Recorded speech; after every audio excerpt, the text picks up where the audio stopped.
Welcome to the podcast Yakty, Ukraine Life. Yakty means in Ukrainian, how are you? I am your host, Serhii, a former correspondent, now a book author and a freelancer. On this podcast, I'm always talking to a guest, live from Ukraine. The aim of this podcast is to give people in Ukraine an opportunity to share their very personal experience of Russia's full-scale invasion of the country. I am more than delighted to welcome today's guest on the show, Serhii Velychanskyi. Serhii is a former showman, event host, and moderator. In February 2022, he joined Territorial Defense Forces and fought all over the front line. After he retired from service, he founded a club for war veterans. Welcome to the podcast, Serhii. Thank you. Thank you for having me.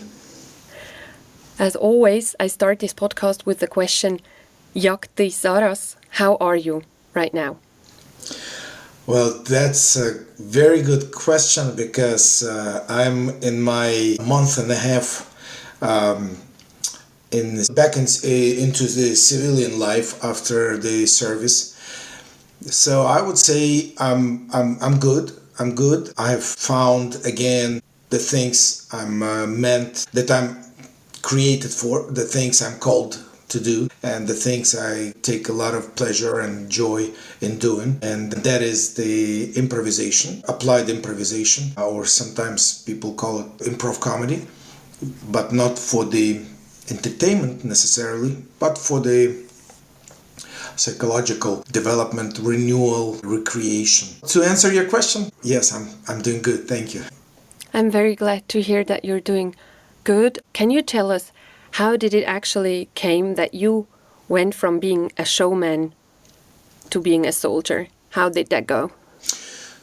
Well, for about 20 plus years, I was in show business, entertainment business, and did a lot of trainings. For instance, back in 2005, I was a drummer for Eurovision 2000 contest with the Ukrainian band Rinjoli. I was the drummer there, that the most handsome boy on the band. It was me. But then in 2012, I was the official host speaker for Euro 2012. Kyiv, all the games, all the matches, including the final. I was privileged to host the audience, 65,000 people right there on the pitch. And many other things like this.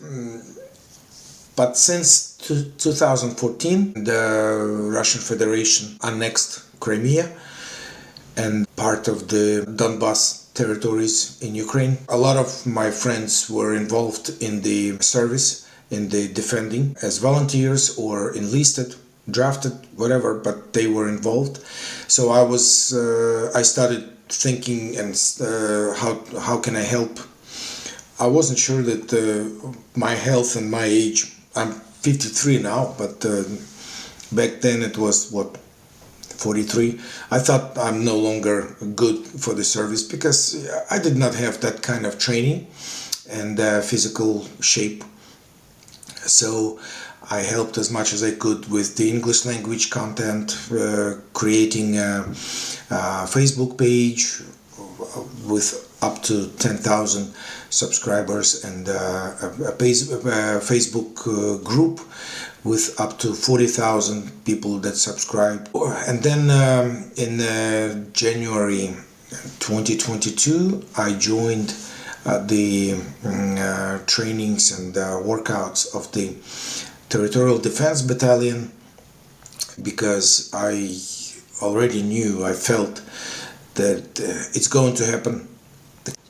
How did you feel that, like back then in January? Because when I did a little bit of research, I saw that you joined like the territorial defense, or that you started training before the full-scale invasion. And this would have been my next question. How did it came to that? We so many different warnings from different special services and reconnaissance and intelligence. It seemed like only our president didn't believe it. At least that's the way he communicated this to us. But most of the people that were quite intelligent, observant, could probably say, yeah, it will happen because it looks like it, the way they're preparing their troops, their army, their resources. Looks like this is going to happen. So the question was only when. And so I joined the reserve of the Territorial Defense. We started communicating, started going on to the range, doing some tactical preparations and stuff like that. And then February 24, early in the morning, it started. How were people reacting back then in January 2022 when you were telling them, oh, on Saturday, I can't meet you, for example, because I'm training, I'm preparing? What was the reaction back then of people surrounding you? Most of the people were like, oh, you found yourself a hobby. Okay. I was like, okay, yeah, that's a big boy's hobby. Put on camouflage and run around in the village or in the forest, in the factory, doing some tactical whatever. So it's like airsoft, but with the more combat training. Basically, many people didn't think anything's going to happen. Many people listened to the government, and the government didn't really communicate that at all. In fact, they communicated the opposite thought, that it's going to be okay. They don't see any motivation and preparation on the Russian side to attack. So basically I responded, hey, listen, if nothing happens, at least I found myself a hobby. But if it does happen, then at least I know who I'm going to fight with and what commanders I will have, and we will have some kind of organizational structure that I would already know. So, because many people think that it's enough to just learn how to shoot your rifle, but nah, it's not. The modern warfare is completely about teams, about understanding each other, about being mobile, about being disciplined, about trust to the commanders and the fellow soldiers, brothers and sisters. So it's not just, it's very far away from just learning to shoot a rifle. So that was very important for me. Were there any specific moments in all this time you have served that had a profound impact on you, looking back on the time you have served?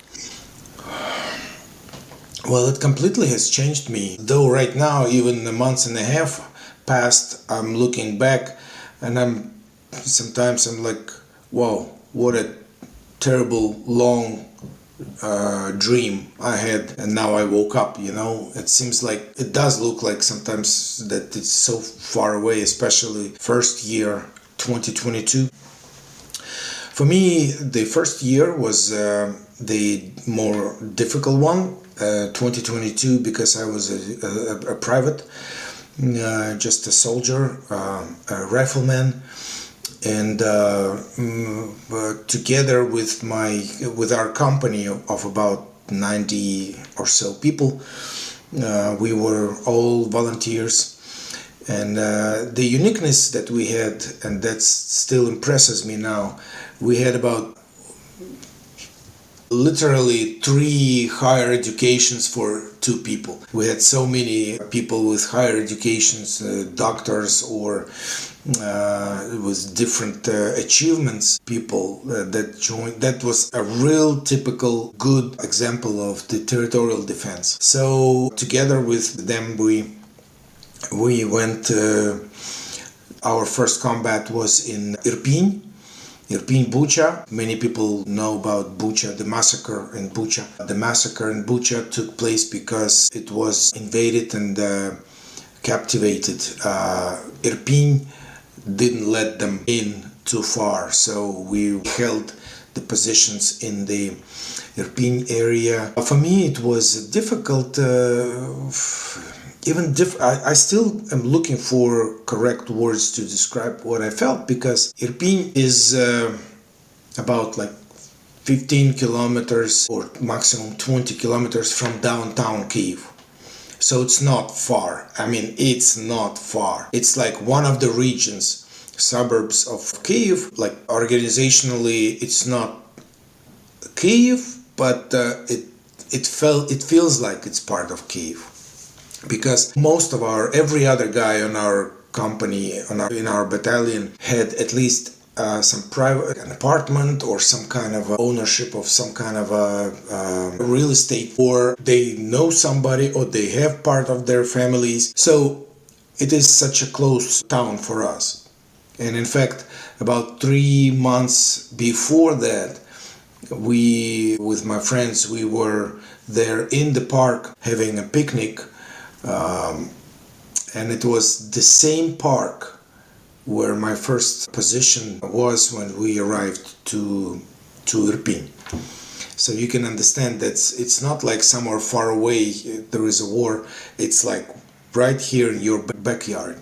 And it was overwhelming. Emotionally, it was overwhelming. And then one of the first times when I saw the phosphorus bomb exploding over our heads. You need to understand that the phosphorus bomb looks like a fireworks. It's beautiful, but it's a hellish beautiful, because as good as it looks, you know, when it's falling, it's gonna burn everything with 800 degrees Celsius temperature. And it exploded right over our heads. And that was one of the moments when I thought, that's just one-way ticket. We went to defend Kiev, and this is it for us. But somehow, miraculously, the wind blew this fall of the phosphorus about 3-5 meters away from our trenches. So that was a good. After leaving service, have you ever thought of going back to these places? You know, as they are so close to your home, you're now back in Kiev, and Irpin is, as you said, not far away from Kiev. Have you thought about that, going back there and just have a look around how the place looks like? I had gone there a few times already. When I was in 2022, when I was in a hospital in Kiev, so I was able to. That was one of my first desires, to go back, to enjoy the feeling of victory. You know, small but victory. So that was very emotional as well. I brought my son. He was 23 back then, and I brought my son with me to show him how it happened and what was happening. So yes, definitely that was one of my first desires to go and see. What would you say, what did you personally help as a war veteran, you know, to reintegrate in everyday life, besides like going to the places that had a special meaning to you? What other things helped you to reintegrate after service? You know, we need to understand that, like, when we talk about PTSD or moral weariness, right? Being tired, right? Weariness, or emotional, psychological. In Ukraine, this is something that is very difficult for other armies to understand. First of all, it's the war on your own soil. Secondly, now this is almost 3 years now, and there is no end in this sight. You can't see when it's going to happen. So when a soldier like me joined the army the first week of the full-scale invasion, we were hoping that we'll serve for 1 year and then we'll go back. But no, this is the 3 year. It's going to the 4th year will start, and there is no ending. There is no vision of when the soldiers will go back to their civilian life, because the war is so heavy, so intense, that it's difficult to organize that the soldiers would rotate. We don't have enough soldiers to do that, to do the rotation. That's why people are tired, and physically and emotionally and psychologically and all that. And so our PTSD is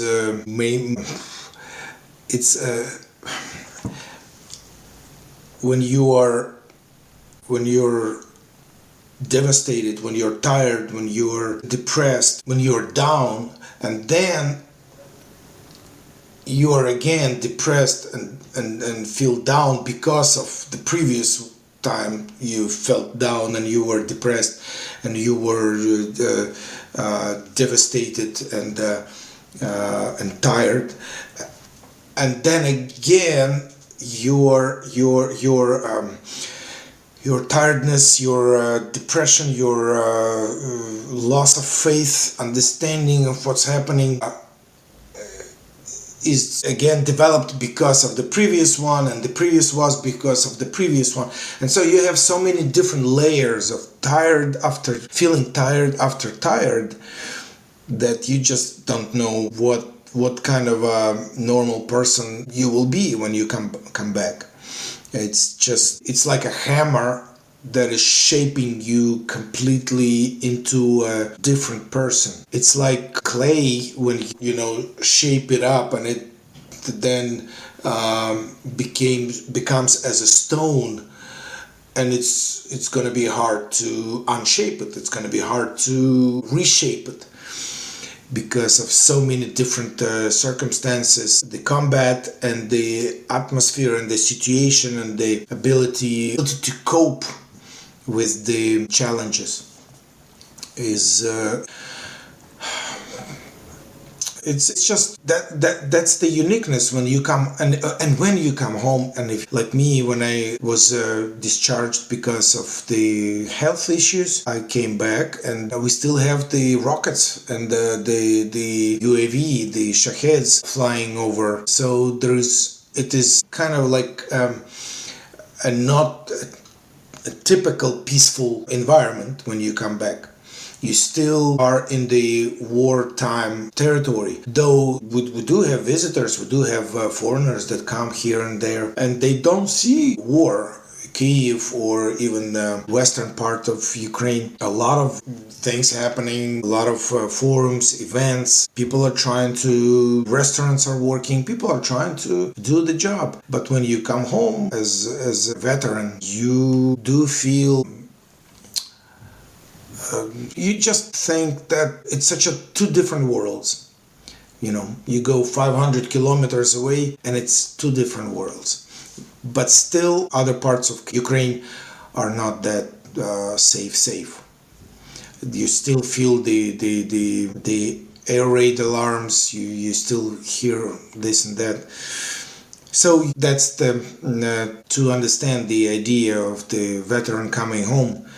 It's completely not a typical Western idea when a veteran coming home and just relax. What can you do?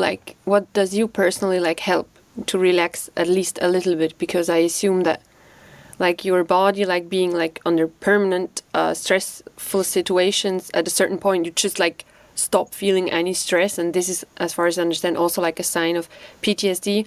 What are you trying to do so you can at least relax a little bit? Well, I don't have a PTSD per se. I have some signs here and there. I do have emotionally, sometimes I'm very intense, or some flashbacks or some things like this. Because I was involved for the past year or so, I was involved in the moral and psychological support of the units. So I was helping others.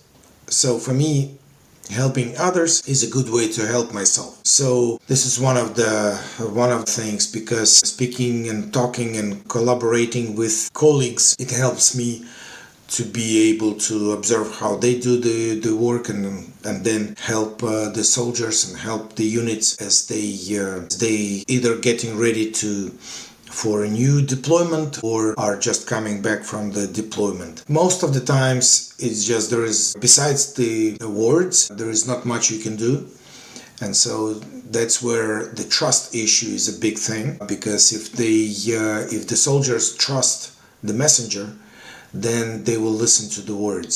If the soldiers don't trust the messenger, somehow, either it's a civilian or, there is this issue with the draft, right? Mobilization. The soldiers, they feel like, hey, we've taken the first shot, we've taken the first hit back in the 2022 and 23.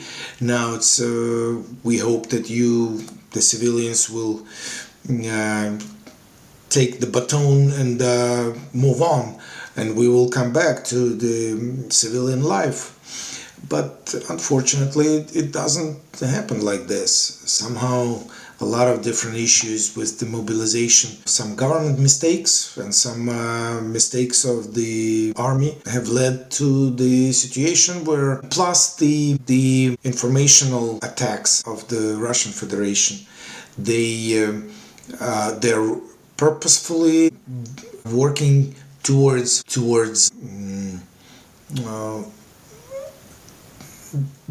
disrupting the mobilization process. Because this is like how they do this. They create different messages like, go into the army, you are dying. Okay, so putting this in one sentence, joining the army and death, joining the army, death. People start thinking, yeah, I will die when I join the army. But this is not the case. Yes, death can happen anywhere. But in many cases, people can join the army for different, depending on their education and experience and skills. They can join different positions, not necessarily the assault, rifleman and infantryman or whatever, or airborne or whatever. So. You mentioned briefly that you have like a son that is at the beginnings of his 20s. Yeah. Have you been talking with him about like the possibility of joining the Ukrainian army in any future time, or has this not been a topic you have been discussing with your son? He has already joined. Yeah. He has already joined. For 2 years he was preparing. They helped him join a good UAV training, the drones training. And now he's a good, experienced operator of the devices that fly and either intelligence, reconnaissance, or attacking. So yeah, he's already joined, and that was his decision, and I'm happy. Basically, he said that I was a good example for him in 2022, so I'm proud to know that. What would you say, what is more difficult, you as a former soldier and a father of a soldier serving currently in the Ukrainian army, what is more difficult, like fighting yourself or knowing that your son is fighting somewhere at the front lines? The second.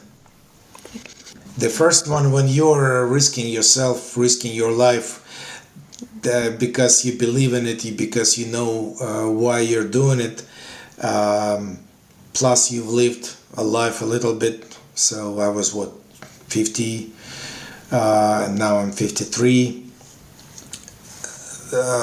And basically, yes, the idea was, I'm there because I don't want our children to go to war, but unfortunately the war drags so long that now it's term when I get discharged, and it's his turn. So of course second is much more difficult, because that's your blood, that's your son, that's someone your investment, your So, of course it's your kid. It's absolutely understanding that is. Yeah, but as a man that has gone through it, I personally believe that a good man sometimes has to make an unpopular decision to, find your part in the fight. And as our former general commander of the armed forces said, it was and it will be difficult, but we will definitely never feel sorry for ourselves, Valery Zaluzhny, yeah. You did not feel sorry for yourself. Definitely after serving, you founded a club for war veterans. What inspired you to create this space for your comrades? Because I've been doing improvisational improv comedy since 2009. Since 2013 or so, I started using improv as applied improvisation, as the tool to develop, build characters, build paradigms, build personalities. With the improvisation, people obtain new skills due to the fact that improvisation works on the level of developing new neural connections.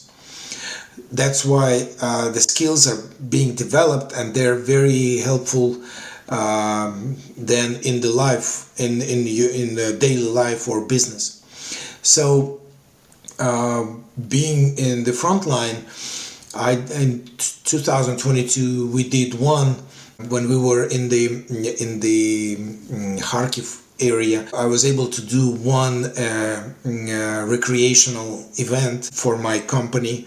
It was a lot of laughter, a lot of fun. Mainly it was the idea to interact, to lift the spirit up, just get some laughs, get some smiles, get some jokes going.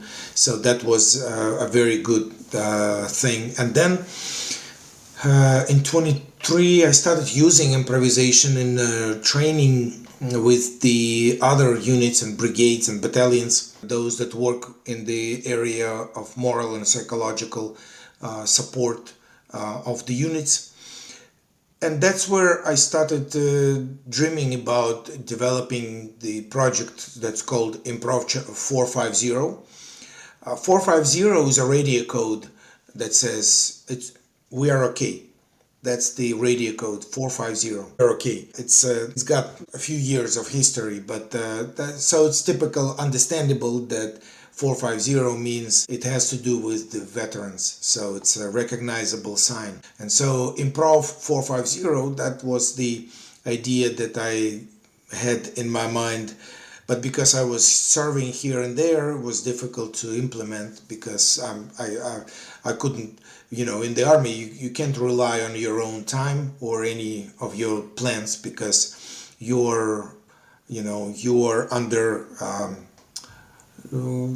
your higher command. But in the summer, I was able to start doing the improv specifically designed for the boys in rehab, in rehabilitation. So 2 times a week we would come and we would talk with them, play some improv games, discuss things, and discuss the concepts and ideas that improv teaches. Because improv is an interesting thing in a sense that it's not just for fun, it's not just for entertainment, it's much more, much deeper than that. Improv, for instance, teaches that it's not about the situation, it's about your reaction. So every situation that happens, it's not a problem yet. It's your reaction that makes it either a problem or a situation to solve. Or another thing, the skill to concentrate, to be able to concentrate, to learn, to concentrate on possibilities in the midst of hindrances.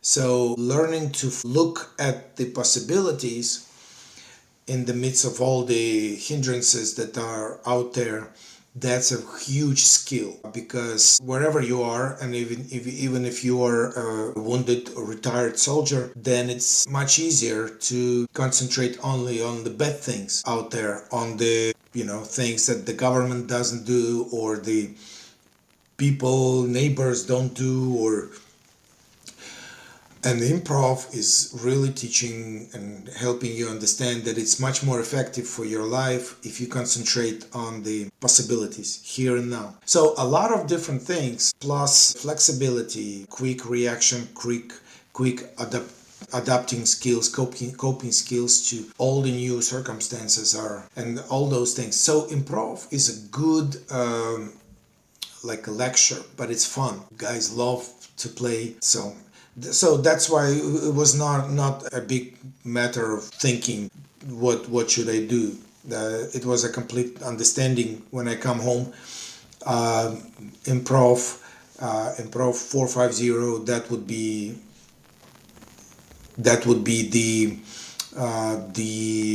thing to do. The only way is to find the possibilities.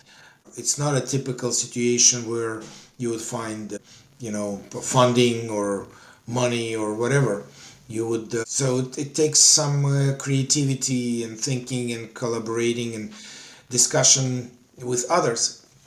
But at this time, I already have about 20 veterans that joined my club, and they twice a week they come with a pleasure to hang out, to play, to learn, to discuss and stuff. So it's fun. Can you tell us, Serhii, what is like the reaction of the war veterans when they come to the club for the first time? How do they react on the idea of improv? Almost everyone don't even know what to expect. So it's very important when when I communicate, very important to tell them that this event is planned. In this event, we don't expect everyone to participate in improvisation. You don't have to. You can just sit back and just relax. You have the right to do that. Or this event is not for the experienced improvisers or actors. So you don't have to have the background of all that theatrical stuff. So those kinds of things help them to understand, hey, I'll just join to hang out. And those that like, then they are invited to come to regular sessions, regular rehearsals and training sessions. I would say I call it a hobby-oriented therapy. Hobby-oriented therapy. So it's not, or hobby-based therapy. Basically, the hobby, in this case improvisation, is in the center of our attention, and then the hobby sparks the moments of openness and sharing and trust. So that's what it is. It's a hobby-based therapy that we do. Would you say, as far as all the people who are joining the club are former war veterans, would you say like the language and the expressions you find there and like all the people that join the club is different, and from like everything that they can share with other people who have not like the same experience outside like of the army, who have never been part of the army? Would you say there's a difference? Of course. A lot of improvisation is about recreating or creating new circumstances or new things, right? New stories, storytelling. And of course, when you've lived for several years in a certain circumstances that are common to all the other fellow soldiers and brothers and sisters, of course it will be easier just to use this or that term or reference to this or that situation which everyone will identify. So that's cleverness in communication. If your audience are on the same page, right? It's easier to communicate with them. Of course, we will be thinking of possibly creating an improv kind of a show for the relatives, friends, non-military people. Of course, but later, a bit later.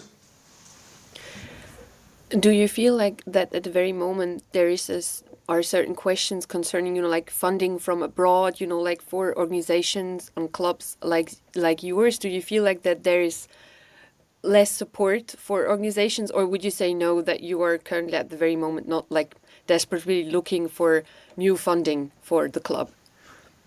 Well, it's hard to say right now because of the fact that I'm not so long ago left the army. I'm open for all kinds of different corporations, and I'm even open to visit the forums, the conferences or different events to upgrade, to learn new things in the improv leading. And connect with new organizations, different organizations that could help. I'm still looking at ways how to manage the organizational and the financial side of my thing. For now, that's just what I do, because I do corporate training, which I charge some funds and I make money off of that, and it's again improvisational trainings, but for corporate clients, and so this helps me pay the bills.